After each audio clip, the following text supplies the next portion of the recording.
pas facile de déjouer la méfiance des hommes politiques. Les journalistes ne le savent que trop bien. Ce mardi 31 janvier, Samuel Etienne était de passage au micro de Zach Nani dans Zach en roue libre, une émission diffusée sur la plateforme Twitch, un service de streaming vidéo.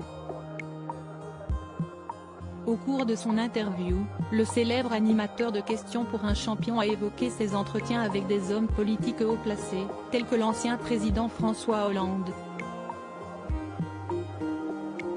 Le journaliste est notamment revenu sur sa rencontre avec Jean Castex en août 2021, en pleine pandémie mondiale, invité à répondre à ses questions sur sa propre chaîne Twitch.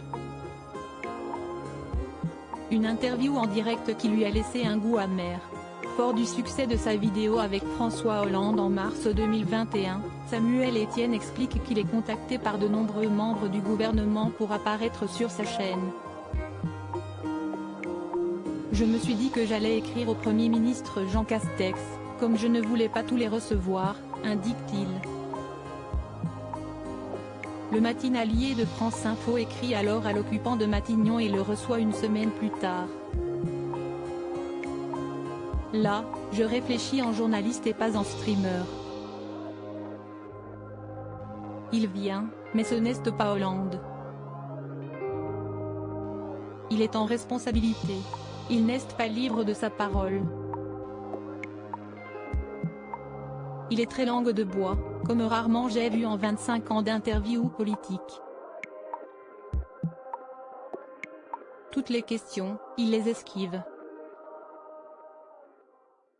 Il est à la limite du mensonge sur certains trucs importants, notamment sur les vaccins, se désole l'animateur en se remémorant son entretien.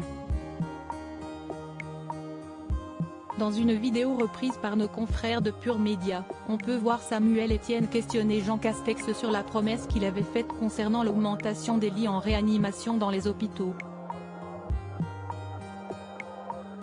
L'ancien Premier ministre nie s'y être engagé, prétextant que les Français ont mal compris son discours.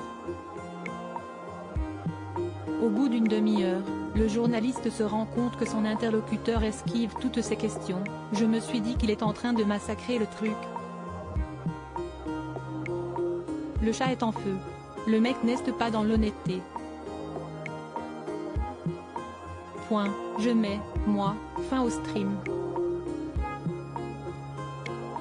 Le Premier ministre, lui, n'est pas du tout sur le point de partir, conclut l'ancien présentateur de Canal+. Supérieur à Jean Castex, Édouard Philippe, Éric Dupond-Moretti. Découvrez les politiques quand ils étaient plus jeunesse de politique sur Twitch. Le tour de force de Samuel Etienne. La plateforme Twitch s'adresse principalement à une part jeune de la population. L'idée de voir des politiques répondre à des questions de streamers sur un tel service peut sembler novateur et avant-garde. C'est un argument qu'avait utilisé Samuel Etienne pour les convaincre d'accepter ses invitations sur sa chaîne. D'ailleurs, après son interview avec Jean Castex, tous les médias traditionnels ont contacté le journaliste pour comprendre comment il a réussi à convaincre de tels personnages d'intervenir sur Twitch.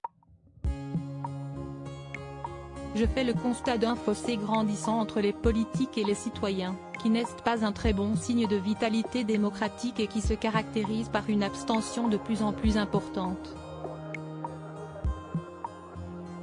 Point. Naïvement, je dis qu'on a un outil qui peut peut-être recréer du lien, explique-t-il auprès de Zach Nani. Encore faut-il que les ministres et présidents se prêtent au jeu. Castex ne joue pas le jeu. Il ne vient pas créer du lien. Il vient raconter ce qu'il peut raconter sur un plateau télé. Ça n'a aucun intérêt, conclut le père de Solal et Malo. Crédit photo, Alexandro Segara panoramique.